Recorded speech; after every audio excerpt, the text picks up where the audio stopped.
John Lancaster is a journalist who spent most of his career at the Washington Post, including 8 years as a foreign correspondent based in Cairo and New Delhi. His writing has also appeared in National Geographic, The New Republic, and the 2008 edition of Best American Travel Writing, among other publications, and he currently lives in Washington, D.C. Long Island plays a significant role in the story of the Great Air Race, as many of the pilots began the race right here on Long Island at Roosevelt Field. Mr. Lancaster actually spoke at the Cradle of Aviation Museum last night, and we're delighted to be hosting him here at the Port Washington Library so we can learn more about this rather unknown and uncelebrated part of aviation history. So please join me in giving a very warm welcome to John Lancaster.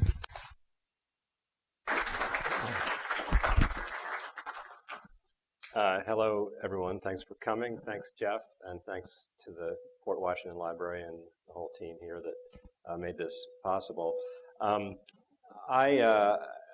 guess I should start by just telling you briefly how I got into this subject. As you heard from Jeff, I'm basically a recovering journalist, as I like to call myself, and so some people wonder how I came to be writing about an airplane race that took place in 1919. And the truth of the matter is that I've had a long-standing interest in aviation. Both as a kid and as a young adult. I actually learned to fly right after college, and for all of about 5 minutes considered it as a career before I went into journalism. But the interest stayed with me. And after I left daily journalism, I was casting around for a book idea, and my father, who was a writer and author, told me something that in hindsight it seems blindingly obvious, but it was just the nudge that I needed. And he said, well, follow your interests. You've always been interested in aviation. And that's when the kind of light bulb went off, and I thought, well, actually, he's right. And I was interested in writing a book of popular history, and I started reading widely on aviation. And I ran across a reference to the 1919 transcontinental air race in an aviation history that had been published in the 70s. I'd never heard of this, which surprised me because I knew quite a bit about aviation, or thought I did. And so as I often did when I stumbled across what I thought might be a good book idea, I went onto Amazon and couldn't find any books on the subject. And then I went down to the Library of Congress, which is near where I live in DC, and couldn't find any books on the subject. And my first thought was, this is great. I have an open field here. No one's written about this subject. I've got it all to myself. And my second thought was, if no one's written about it, it must be a really bad idea. But that's sort of, I guess, something I should discuss with my therapist. In any case, I overcame my insecurities, and here we are. I should tell you that if you haven't heard of the 1919 transcontinental air race, as I hadn't when I first read about it, you're certainly not alone. In fact, I've run across very few people who know anything about this race. When my agent and I were pitching the book idea to New York publishers a few years ago, and very senior editor at a big New York publisher, the first question out of his mouth was, why haven't I ever heard of this? I didn't have a great answer at the time. His question left me a little flat-footed. I think I have a few theories we can talk about later if you want, but over the next 30 minutes or so, I'm going to tell you why. I think that perhaps it deserves more attention than it's gotten, and it was actually, even though it's not well known, I do think it's, well, I certainly thought it was worth a book, and I think it's worthy of our attention. So before I get into the details of the race, just a little context on the state of aviation as it existed in 1919. The United States had been late to World War I, as you probably know, and consequently had fallen way behind Europe in aircraft development. In fact, there was only one American-made combat plane that actually made it into the service on the Western Front. And you're looking at it right here. That's a Dayton Wright DH-4. It's a two-seat observation and bombing plane based on a British design, designed by de Havilland, hence the DH. But it was an American-made plane with an American-made Liberty engine. The Liberty engine was really the only consequential American aeronautical contribution of the war. And only a few hundred of these actually saw service. So the great American aces that you've heard about, people like Eddie Rickenbacker, they were flying French and British planes. And that was a source of great concern to this gentleman. Again, if any of you know anything about aviation history, I'm sure you've heard of Billy Mitchell. He's often called the father of the U.S. Air Force. He was sort of the original air power visionary in the U.S. Army Air Service. He was head of American air combat operations on the Western Front, and was a decorated war hero. Very capable combat leader, and really showed, the potential of military aviation in a way that I think hadn't been done before. He was also a very complicated, difficult guy. There's a wonderful quote that I ran across, I think it's included in the book. One of his contemporaries says of Mitchell, he had a charming quality and an asinine quality. I think that's probably fairly accurate. I mean, he was incredibly vain, he was pompous, he was reckless, he drank too much, he was not particularly nice to the people around him, but he was also quite brilliant in his own way, and I think deserves his reputation as an air power visionary. Anyway, Billy Mitchell came back to Washington in February of 1919 after his, came home a war hero. He became the number 2 leader in the U.S. Air Service. He was the deputy head of the Air Service. And he had several big goals. He wanted the United States to follow the example of Great Britain and create an independent Air Force like the British Royal Air Force. He felt that aviation had proved itself in the war. It was time that there was an Air Force branch on a co-equal footing with the Army and the Navy. So that was his big political crusade. And his second big political crusade was he wanted money. He wanted the Congress to support aviation. When the war ended, aircraft production in this country just stopped. There was no commercial aviation in 1919. Unlike Europe, which was ahead of the game, there were commercial airlines, including KLM, which still exists today, flying between European capitals in 1919. Nothing like that had started in the United States. We were way behind. The only people who bought airplanes were basically wealthy dilettante sportsmen and the barnstormers who were flying around the country in surplus Curtiss Jennies, performing loops at county fairs and giving rides to fair maidens around the local farmer's pasture. And it wasn't really the basis for a thriving industry. Mitchell knew that there needed to be a thriving commercial aircraft industry, a thriving civilian aviation sector to build up the industrial base for what would inevitably be America's next conflict. But the question was how to do this. And so in September of 1919, he hit upon what he thought was a good idea, which was a transcontinental airplane race. The idea was that you would have 2 groups of aviators starting on each coast simultaneously, Long Island at Roosevelt Field and the Presidio in San Francisco. They would take off, cross the middle, reach the opposite coast, and then return to where they began. And in doing so, he hoped to prove the viability of the airplane for long-distance travel, and he hoped to generate enthusiasm in local communities for building airfields. There were no formal airstrips along the transcontinental route at that time. There was no navigation system. There was no radio network. There was nothing. But he thought that by doing this, he could jumpstart commercial aviation in the country. The problem is he didn't really have the technology. All of the planes that were used in the race, they were just air service surplus planes that had been, in some cases, brought back from Europe, or perhaps in more cases just had never even made it over to France. And these were primarily DH-4s, which I showed you in the original slide. And the DH-4 had a fatal flaw.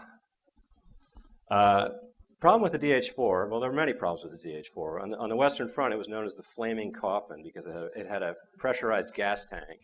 And so when a German incendiary bullet pierced the gas tank, which was right behind the pilot and in front of the rear cockpit, it would spray pressurized flaming gasoline. So you can imagine that this created problems, to say the least, for those in the airplane. And not only that, but because of the location of the gas tank behind the pilot, even in low-speed crashes like this one, the gas tank would slide forward and crush the pilot in the cockpit in an otherwise survivable crash. It's kind of gruesome, I know. This photograph, this plane, was flown by Colonel Townsend Dodd, who was one of the most senior aviators in the Army Air Service. He was the commander of Langley Field in Virginia. And he was flying to Long Island to start the race on October 5th, 1919, 3 days before the race started. He was going to compete in the race. And he was refueled. He landed in Pennsylvania to refuel. Didn't see this tree. The weather was kind of foggy, and he was killed. And the guy behind him walked away, no injuries. And Dodd was actually one of 2 pilots who were killed just flying to the start of the race on Long Island, which just tells you something about how dangerous aviation was at that time. The other planes besides the DH-4 were primarily single-seat fighters like this British SE-5. And interestingly, this one, this was obviously a German plane. This was a photograph taken during the race. This was a Fokker D-7, which was widely considered the most capable fighter of the war, incredibly capable aircraft for its time. You'll notice it has no flying wires. It just had struts. So it had very low drag compared to most planes, very nimble, and very easy to fly, and very lethal. And so, and there were a number of them that were captured on the field by American troops and still in their crates and were shipped back to the United States. And some of them were actually flown in the race. 3, I think, were flown in the race, and this is one of them. And this picture was taken in Rock Island, Illinois, but when this plane first landed in Binghamton, New York, after taking off in Long Island, the local paper described an audible gasp from the crowd as they spotted the, quote, hated black cross of the Boche on this fighter landing right in their community. So you can imagine how shocking that was. And this was responsible for a lot of American deaths on the Western Front, or this type of aircraft. And then the largest plane was this Martin bomber, which I tell you, it looks like a flying bathtub to me. I can't think of a better way to describe it. And 4-man plane, 2 Liberty engines. And this is the Martin bomber a week or so later in Nebraska. This picture sort of tells the story. Anyway, in addition to the technology, there was the question of infrastructure. As I said, there was no transcontinental air route. There were no paved runways in the country, no navigation aids, not even lighted beacons. And so the first question Mitchell had to reckon with was, well, how the hell do we get these planes from Long Island to San Francisco and vice versa? And so they hit upon the rather obvious solution as, well, we'll follow the Transcontinental Railroad, which when you think about it makes perfect sense, right? Because if you're going to build a railroad, you're going to build it around the highest mountains, rather than tunnel through them. So it's going to follow the lowest terrain. And then in addition to that, of course, there were 20 refueling stops between Long Island and San Francisco. If you want to supply those stops with fuel, spare parts, personnel, you needed a railroad to get the stuff there. And then the third thing that the railroad did was it served as a navigation aid. And compasses, all they had was a compass. There was obviously no GPS or VORs for those of you who were pilots. No electronic navigation aids at all. And the compasses were pretty unreliable, so they flew what was called the iron compass. And they would, if you wanted to get from Omaha to St. Paul, Nebraska, the easiest thing was just fly along the railroad tracks. Hence the name, the iron compass. So it was a logical and not particularly surprising choice. Having said that, there were no airfields, and this was thrown together in a matter of a week or two. Bear in mind that the race was in October, and Mitchell really couldn't go any later than that because the weather was going to get worse, particularly out west in the Rockies. You don't want to be flying across the Rockies when you're getting near the winter. So the race really had to start in early October, so they were under great time pressure. So just literally days before the race, he dispatched these teams of air service officers up and down the route, and they would show up and go out with a mare and basically talk to some local farmer, find a field that, look, if the field was level enough, they'd say, okay, this is the airfield, this is the stop. And then they would mark it off with limestone, give it a number, also in white limestone that could be seen with the air. But that was the extent of the preparations.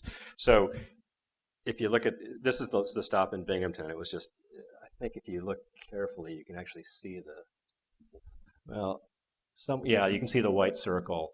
That was how it was marked. But that was just a farmer's field in Binghamton, New York. That was the second stop on the race from Long Island.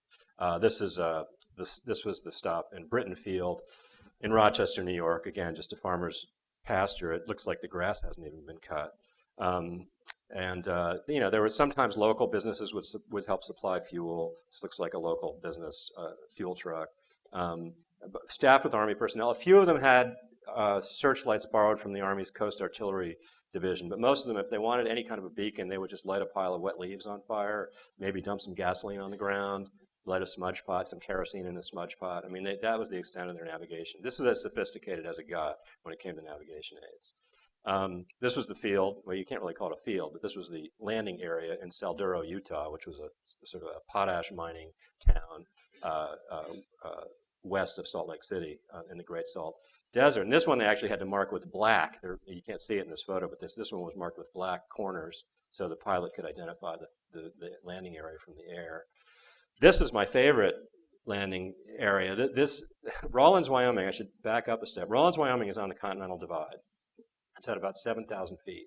And the people of Rawlins were very, very skeptical of this whole airplane thing because that July they had hired, or thought they had hired, a pilot, a barnstormer from Denver with his Curtis Jenny, had been engaged for, I think, $1,500. He was going to fly up for like several days of rides and demonstrations, loops, for the 4th of July celebrations. And he couldn't make it because his plane just wasn't powerful enough to climb to that high in altitude, because airplanes, as many of you know, don't perform as well in thin air. And so they thought, well, this isn't going to happen. This is a big joke. So they ignored the Air Service pleas to pick out and prepare a field. So when the Air Service officer showed up, nothing had been done. So he got the city marshal, and they went to the racetrack, which you can see here, this oval-shaped track, and decided that the infield would have to do it. It was only 1,000 feet long, which isn't very long for an airstrip, I can tell you, and only 400 feet wide. And it was a single-axis field. It meant you can only land from east to west or west to east. These planes were tail draggers, as were actually all aircraft of the day. So they really had great difficulty landing in crosswinds. Most fields of the day were square, so you could land in any direction. So this field was only a single-axis field, which caused no end of problems during the race. So the fields were less than ideal. Now this was, I should say, this was one of the few fields that was actually a sort of a purpose-built airfield. This is the airfield at the Presidio in San Francisco. You can see it at the top of the frame there. But that was an Army base, sort of. It was like Roosevelt Field, except on the West Coast. Who were the contestants? Well, a lot of them were bona fide combat aces. This is Harold Hartney, a Canadian-born combat ace. Carl Spaatz, who went on to become one of the most famous Army Air Corps generals of World War II. He was the head of U.S. strategic bombing Allied strategic bombing in Europe during World War II. But he was 27 during the race. And this is one of the more interesting and colorful characters. This guy, his name is Braley Gish. In 1910, he was one of the fastest quarter-milers in the country as a student at the University of Washington. He also held the national record for the javelin throw. Appears to have been a bit of a rogue, which you might even gather just from the sort of sly grin on his face there. I really love that expression. But this is him preparing to leave Roosevelt Field on the morning of October 8th. Braley Gish had a pretty horrific war record. He had, even before he got into combat, he took off on his first training mission after he got to France in foggy weather and crashed and shattered both his legs. And he actually spent a year in Walter Reed recovering, and he checked himself out of Walter Reed to compete in this race. He was wearing cumbersome metal braces on his legs, carried crutches in his cockpit. And after the race, he had to check himself back into the hospital. He was hospitalized for another couple of months after the race because he wasn't healed. So this guy really, really wanted to compete. And then this was probably became the biggest celebrity of the race, partly by virtue of his dog. This guy's name on the left this is Lieutenant Belvin Maynard. He was an ordained Baptist minister from North Carolina, going to Wake Forest Theological Seminary, and then became an Army lieutenant, and was such a good pilot that the Army basically didn't want to waste him in combat, so he was a test pilot in France. He would test all the new planes that after they were uncrated and assembled, before they were sent to the front. He held the world record for loops, more than 300 set the previous April, and was widely considered probably the best pilot in the U.S. Air Service. And the dog requires a little explanation. That's Trixie. Trixie was a Belgian police dog who an Army friend had brought home from the battlefield and given to Maynard as a gift. And on the morning of the race, Trixie and Maynard's wife and two young children came to see him off, and Trixie was very unhappy at the prospect of being left behind. So Maynard spontaneously scooped up Trixie and plopped her into the back cockpit with his mechanic, pictured here, William Klein. And there's Trixie, right there. And so Trixie was, by the end of this race, Trixie was by far the most famous dog in America. And Maynard, too, did not lack for confidence. You can see he's written "Hello Frisco" on the nose of his DH-4. Morning of the race, this is Billy Mitchell on the right here, with a pilot, and then the guy in the suit is the deputy assistant secretary of war. There's a big hoopla at Roosevelt Field. This is part of the crowd. This is a plane taking off at Roosevelt Field during the race, and Bill Mitchell, he was a born showman. He had invited 600 politicians and prominent figures in finance and industry to attend. J.P. Morgan couldn't come because he was traveling in France, but J.P. Morgan was the kind of person who got an engraved invitation to this race from Billy Mitchell. Publicity was really one of his strong suits. Now, this headline tells you something about the first day of the race. It did not go well. There was one plane crashed in upstate New York, killing the observer, and then in Salt Lake City, tragically, 2 men died in the crash of a single DH-4, and flown by an inexperienced pilot. He made a very basic pilot's error. He had flown made it as far as Salt Lake City from San Francisco on the first day of the race, end of the day, and everything seemed fine. His mechanic stood up in the back cockpit and waved to the crowd, and the pilot just made a sort of a boneheaded novice error when he was turning on the final approach from what's called the base leg. He let his airspeed get too low and turned too steeply, and consequently stalled the wing and spun in from about 200 feet. And both he and the guy in the back died a few minutes later. They crashed in a briny, shallow pond. So it was really a tragic first day. So not what Billy Mitchell had hoped to achieve. Day 2 also was problematic. This was the weather map from October 9th, 1919. And I have to tell you, as a pilot, I was blown away when I first saw this because it really doesn't look all that different from what we call the prognostic charts that we use today. It shows the isobars showing pressure gradients, the areas of high and low pressure, and the narrower the isobars, the higher the wind speed is going to be. And you can tell a lot from a chart like this. And it just shows that the United States really had a surprisingly well-developed weather systems. It had started in the mid-19th century when the Smithsonian started putting weather stations around the country to measure barometric pressure and transmit the information to Washington. So these maps have been published for a while, and they were very useful, as they are today. Anyway, the gray areas are precipitation. In the east, it was raining. It was just terrible, terrible weather on day 2. And this shows you what rain can do to an aircraft propeller. The propellers were made of wood, and they were typically covered in linen as an extra layer of protection, linen soaked with the aircraft lacquer or dope. And just a couple minutes in a rainstorm was enough to just shred the linen, and then it would start shredding the propellers too. You can see the propeller is starting to splinter on the edges. So a half an hour in the rain, and your propeller could be whittled down by half an inch or more, which had obvious implications for performance. So a lot of planes just had to set down in fields and wait it out. Out west, 2 more men were killed when as you can see, there was a lot of snow out here in the Rockies. Really kind of remarkable when you consider it was just October 9th. So summer had only ended a few weeks earlier, and here it is already snowing hard in the Rockies, and 2 men died there in a weather-related accident.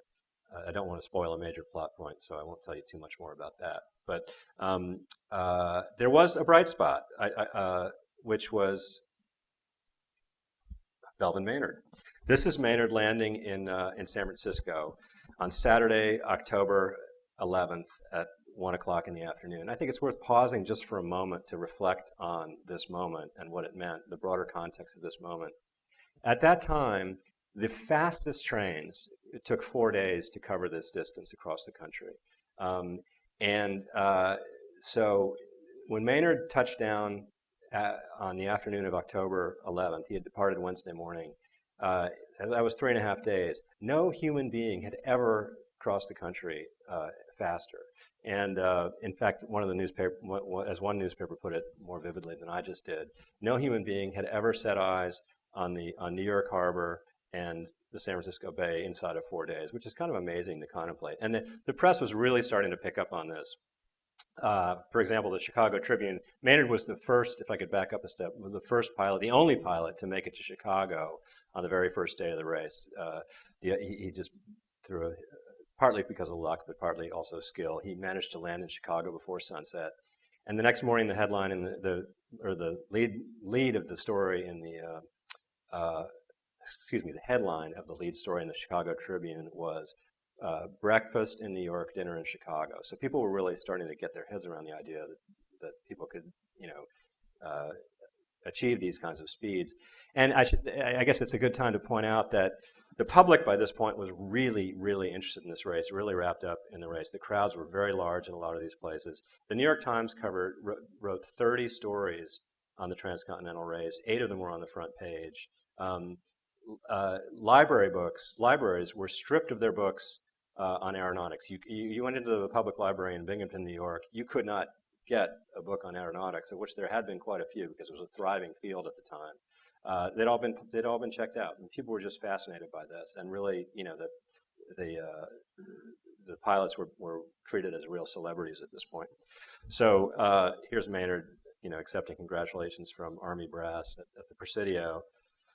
Carl Spaatz made it to that picture was taken at Roosevelt Field on the same day at dusk. He had landed a few hours later than Maynard.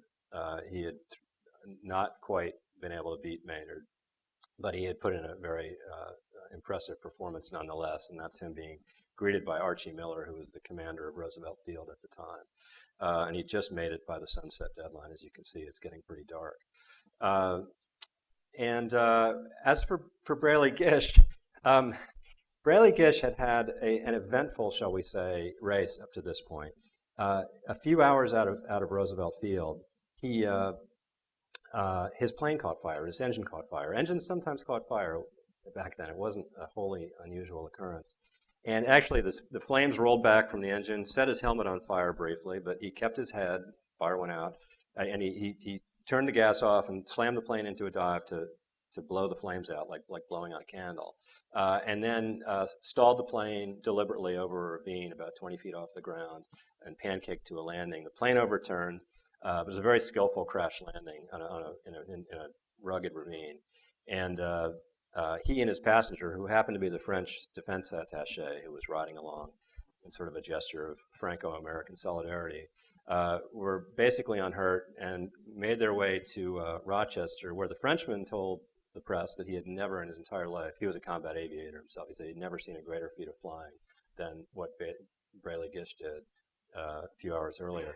The Frenchman hopped on the Martin bomber, which had an extra seat, and continued west. Gish went back to Long Island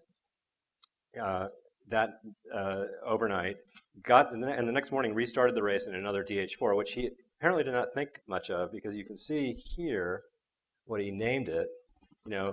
Most had, other, you have Hello Frisco and then you have junk. But anyway, it probably violated some Army regulation. But anyway, so Gish, this photograph was actually taken in Cheyenne, Wyoming. Gish had a terrible time making his way west. He was held up by terrible weather for days. This was taken in Cheyenne. He finally makes it to San Francisco, where he crashes again. He misjudges his landing. He comes in too hot. He plows into a shack at the edge of the field and wrecks his plane. Nobody's hurt. But he talks the field commander into giving him another airplane number 3. And here we are on our way back home. So this is at Rawlins. You recall Rawlins, that very small, narrow strip inside the racetrack. Well, this, again, he overshot, ran off the end of the racetrack and plowed into some sagebrush. But, this guy was unstoppable. Despite his injuries, despite his many crashes, they righted the plane, they found some spare parts from another wrecked airplane on the field, and a day or two later, were on their way. So that brings us more into the present day. I guess before I start talking too much about my own trip across the country along the route several years ago, it's worth sort of summarizing, I think, what happened, what the race accomplished and didn't accomplish. I mean, in some ways, it was a fiasco and a failure. There were 54 crashes, 9 fatalities. Only 8 pilots out of 63 completed the round-trip journey. It was quickly forgotten. You know how then as now, Americans have short attention spans. The press moves on to other things. You know, Woodrow Wilson had suffered a stroke. You know, there was a lot of racial violence and labor unrest in American cities, and during the Red Scare, and there was just a lot going on, and it was very quickly forgotten. The various winners in various categories had their names inscribed on the McKay Trophy, which has been given every year since 1912 to American airmen for various achievements, and is currently in the Smithsonian, so you can see their names. As I discovered in 2019, a century later, when I flew the route myself in the little airplane you see here, there's really very few tangible reminders of the race. I mean, you know, most of the airfields, like Roosevelt Field, you know, is a shopping mall now. I mean, that's sort of, I think, emblematic of what's happened everywhere. They were subsumed by housing developments, commercial development, you know, agriculture or whatever. And so I had to land at, you know, this is the airport in Cleveland. It's not on the site of the original field, obviously. This is just a few pictures from the trip. This is flying over the Utah Salt Flats, over the Rockies. Now there are a few reminders. This is a plaque I found in Buffalo. The stop at Buffalo was the airfield owned by Glenn Curtiss and his aircraft company. It's called Curtiss Airdrome. And obviously the field is long gone. It's a bunch of suburban houses now. There's a church in the background, but you can find a plaque on the site. And that's my folding bicycle, which was I took out my passenger seat so I could get around with this folding bicycle. And in Bryan, Ohio, there's still a field, in fact, where the original field was. The field that they used in Bryan was the airmail field. It had already been established for airmail. And it's still there. The field is still there. That's, I think, a car dealership in the background. But, you know, and here's the Presidio. You can still see the field is still there. But, you know, if I had tried to land there, I would have been arrested very quickly. So anyway, and a few of the fields did evolve into modern airports. Britton Field in Rochester became the what is now Rochester's International Airport. Rock Island is now Quad Cities Airport. But for the most part, they're gone and forgotten. So what did Mitchell accomplish? I mean, in terms of his political goals, absolutely nothing. I mean, he never got his independent Air Force, not in his lifetime. Mitchell died in '36. It wasn't until 1947 that the U.S. Air Force was established with, interestingly, Carl Spaatz, one of the contestants, as its first chief of staff. And Congress continued to slash the budgets of the Air Service. I mean, they ignored his pleas for money. You know, by 1924, there were only something like 700 planes in the entire U.S. Air Service inventory. But I think you certainly, in a larger sense, can't call it a failure. Within 11 months of the transcontinental race, the first airmail started flying along the same route from New York to San Francisco. So in that sense, they really did blaze the trail for airmail, and not just airmail, but, you know, in a sense, commercial aviation, because it wasn't long before, well, the same transcontinental route was lighted with acetylene beacons as navigation aids. And by the mid-20s, the government had turned over the business of hauling the mail to private contractors, and the private contractors very quickly realized that, hey, if we can carry the mail, we can carry passengers too. And so they literally, I mean, they would take passengers who would literally sit on the mail bags. And that was really the origin story of American commercial aviation. In fact, several major American airlines, including American Airlines itself, can trace their lineage all the way back to those to flying the mail in the mid-1920s.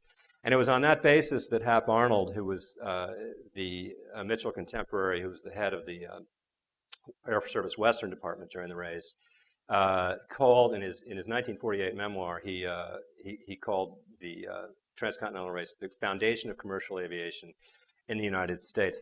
I don't entirely buy that. I think it's a little simplistic. I think the truth is more nuanced than that.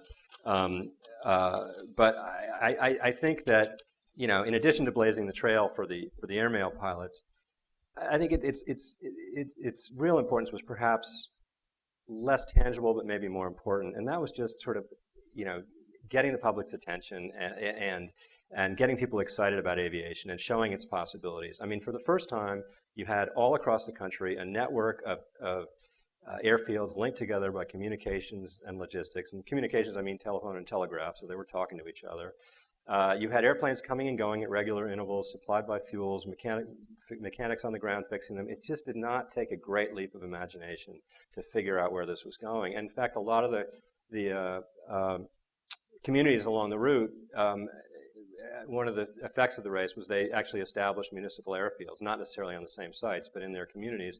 Well, actually in Rochester, the city council, within a month or so of the race, had decided to establish their airport right at Riveting Field, where the racers had landed. So it really was, I think, as one newspaper put it, the first practical demonstration of the airplane. And thus I conclude in my book, and I'll conclude now, that if the transcontinental race was not the foundation of commercial aviation, then it was at least a rough sketch.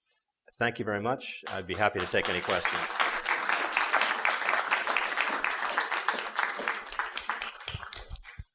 Thank you so much, John.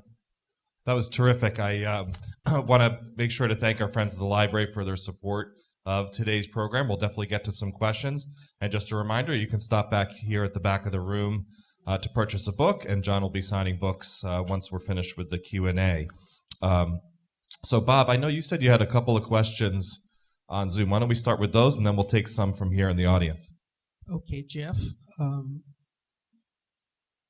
This question is, didn't those flying from the West Coast have an advantage in the race because of prevailing winds? Good question. I got this one last night at the Cradle of Aviation, and I do have an answer. The short answer is yes, but it was a round-trip race. But it's interesting that you point that out, because it allows me to add a little detail. So initially, when Mitchell first conceived this race, they thought it would just be a one-way race, two groups of aviators starting on opposite coasts, and they just fly across the country one way, because it seemed just too ambitious to do a round-trip race, given the technology they had. But that posed two problems. The first was a practical problem, which was how do you get the planes back to their points of origin? I mean, if you're based in Roosevelt Field in San Diego, and you fly from the Presidio to Roosevelt, you're going to have to get that plane back, and maybe your family's back in San Diego. So they just had a practical issue with that. And then also they recognized, as the questioner pointed out, that the people flying from the west would have an advantage because the prevailing winds across the country blow from west to east. So they would have a tailwind most of the way. So the theory was that this would even things out by making them fly both directions. In practice, a lot of pilots dropped out after crossing one way. It was too much.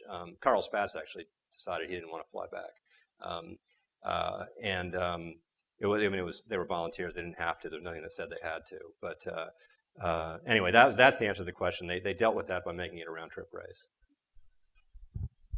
Yes, sir.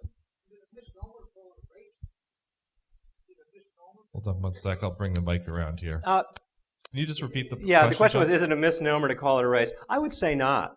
I mean, this was a competition. I mean, Belvin Maynard, when he took off in Rhode Island, he was determined to be the first guy to land in San Francisco come hell or high water, and they all felt that way. And it pushed them to do really stupid things in some cases. Some of the fatalities were actually linked to pilots who pushed their luck, flew in weather they shouldn't have because they were competing. So, I mean, there were several categories of competition. The first was overall elapsed time. Just how long does it take you to get from, including your time on the ground, and then there was actual flying time. How much time in the air did it take you to get between the coasts? So, I mean, that meets my definition of a race. Sir. Who won? How much did they get? Hold on just one sec. We'll just go make sure everybody can hear. Who won the race, and how much did they receive in reward? So, well, I'll answer the second part first. Charles Menaher, the head of the Air Service, Mitchell's boss, was kind of a killjoy, and as you might imagine, a lot of businesses wanted in on this, and they were offering motorcycles and money and all kinds of prizes. And Menaher said no. That would detract from the seriousness of this. They called it. It wasn't. It was sort of. I mean, Mitchell saw it as a publicity stunt, but Menaher wanted it to be more of a field maneuver and sort of showing what airplanes, testing the capabilities of airplanes. They actually called it. The official name of the contest was the Endurance and Reliability Test. The official name was not a race, even though Mitchell said in his memos, everyone knows it's really a race.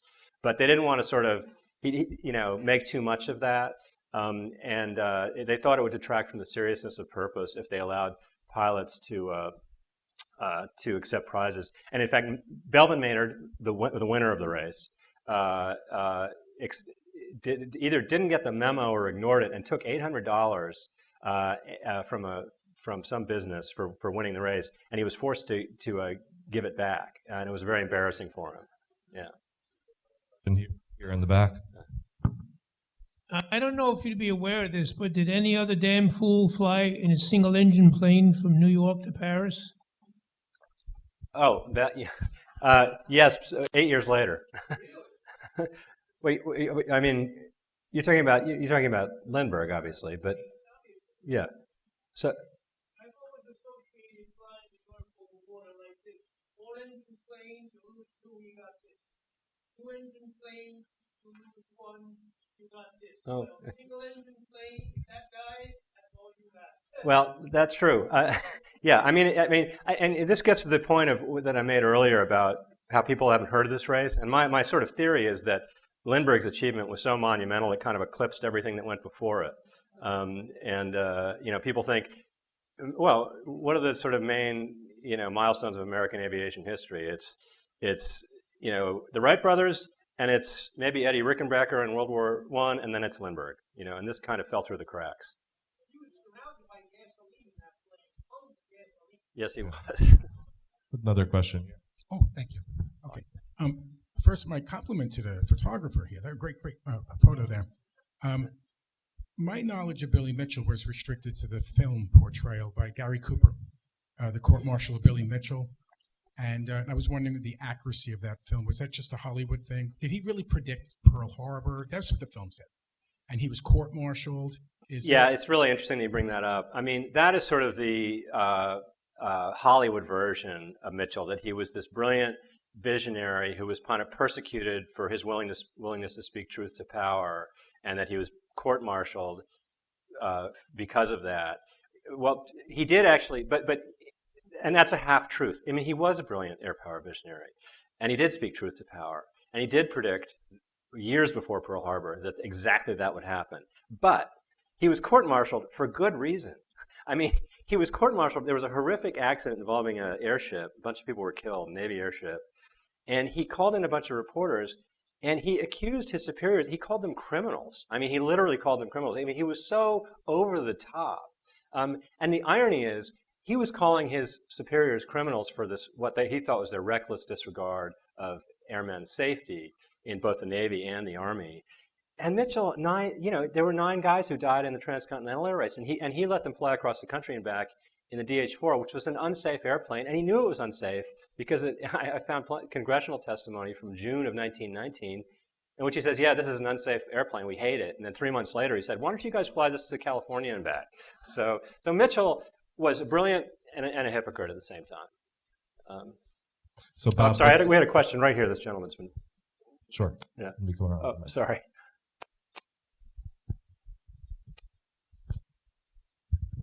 Did you write the book after you took your flight across country? And how much information did you get from local libraries that contributed to your book? That's a good question. The answer is yes, I did. I flew the route in June of 2019, and I started writing not long after that. And I got quite a bit of information from local libraries. I mean, a lot of newspapers have been digitized, but a lot have not been digitized. And in some cases, there's stuff that local newspapers in places in Wyoming, that, for example, that you can only get if you go to the local public library. And so pretty much every stop, I would go into the local historical society. One of the best was, Green River, Wyoming, had a file on the transcontinental air race, because Green River, Wyoming is a tiny town even now, and it's even tinier back then. And so this was like a huge deal when the contest came to town. And so they had a thick file, and they had all these like great like oral histories of local people remembering when the pilots came to town, telling stories about how the Boy Scouts provided security on the field and that sort of thing. And those were those kind of eureka moments that when you're a researcher you really kind of live for those.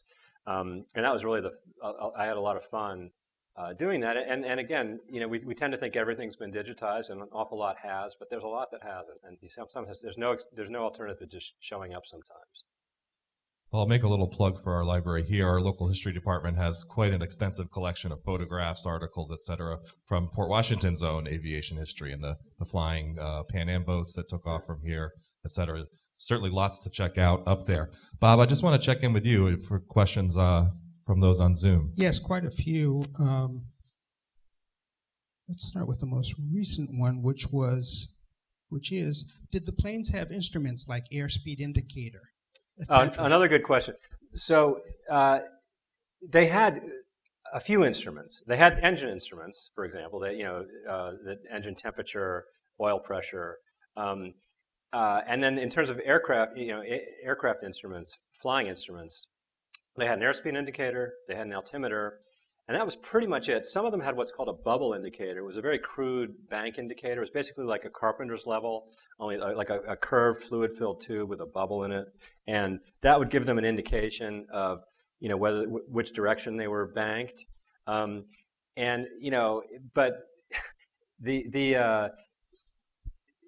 they were so inadequate for flying in bad weather. They didn't stop pilots from flying in no visibility or even zero visibility conditions. They would literally fly by the seat of the pants. That literally the pressure on their butts would tell them, well, they hoped what direction they were turning, but it was not a very reliable way of maintaining orientation, which is why a lot of these planes crashed. But I should tell you one of the funny points on the subject of instrument flying. The Army had this aviation manual. It was like the Bible for flyers. It was published in 1917. It was still very much in force in 1919. And the only thing they had to say on instrument flying was this, and this is a direct quote. It said, "Clouds should be entered with caution."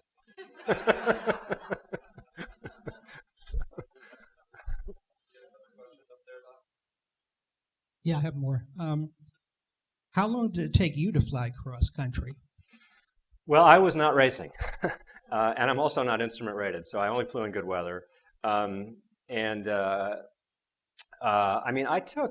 It probably took me 10 days to go out because I was stopping and doing research. I mean, I could have, if I had pushed myself, I could have done it in 3. My plane's slow. My plane was not any faster than these planes. In fact, there were planes, the DH-4 is a little bit faster than my plane. My plane cruised at about 115 miles an hour. DH-4 probably cruised at about 120. So I took my time, and I would only fly I'd only fly, at least going from east to west, I would only fly a few stops each day at most. And then it took me, coming back, I flew a little faster because I didn't feel the need to stop at every city. Another question over here. What was the range between fuel? So the distance between fuel stops, it probably averaged maybe 160 miles, something like that. Hour and a half to 2 hours. But it was a pretty wide range. I mean, the closest was like 58 miles, and I think the farthest was maybe 250 miles, which would have been pushing it a little bit for the range of some of these aircraft. In fact, the Fokker D-7, the German fighter that Hap Hartney flew, his range was so bad he could only fly for 90 minutes before he ran out of gas. So when he got to Cleveland, he wired Billy Mitchell and said, "Hey, I need to break the rules. I know we're not supposed to modify these planes, but I need to put an extra 9-gallon tank in, and otherwise I won't get across the Rockies." And Mitchell gave him permission to do that. I think. Oh, there we go. You were just at the Cradle of Aviation Museum. Do they have any recognition or display about this story in terms of its history here on Long Island? I didn't get a chance to tour the museum, and I didn't ask. I would be surprised if they did, in all honesty. I mean, certainly there's plenty of stuff about Roosevelt Field, but it's amazing how little exists in terms of public knowledge and public recognition of this race. I'm still struck by that. Yeah, why do you think that is? Well, I think I gave part of the answer. I think part of it is just people are fixated on Lindbergh, and I think more generally, I mean, this is why popular history exists as a genre, right? Because there's all these great untold stories out there because people have short attention spans. They just forget. The whole country was captivated by this for, several weeks, and then they moved on, and it just fell through the cracks. But that was my opportunity, I think. Another question here.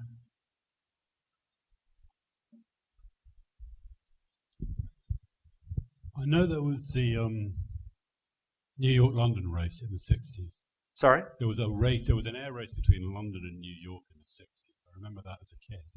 In the 60s? Yeah. There was a race. And I remember a Harrier jet was involved in takeoff because it saved the time of getting from JFK to wherever. But was this one? I mean, what other air races have been this long? Well, in terms of, this was the longest that had been attempted. This goes to the earlier question, was this really a race? There were contests around, there was a flight from, a competition to fly between London and Australia, but it wasn't really a race. It was just like, I'll give it, some rich businessman said, I'll give 10,000 pounds or whatever to whoever's the first pilot to make it to Australia from London. And that happened soon afterwards, as I recall. But there had never been a race over this kind of length. But I mean, more typically, you had something called the Ortigue Prize, which I think Lindbergh won, where this was a long-standing offer to give, I don't remember the sum, but X amount of money to whoever was the first to fly direct from New York to Paris, for example.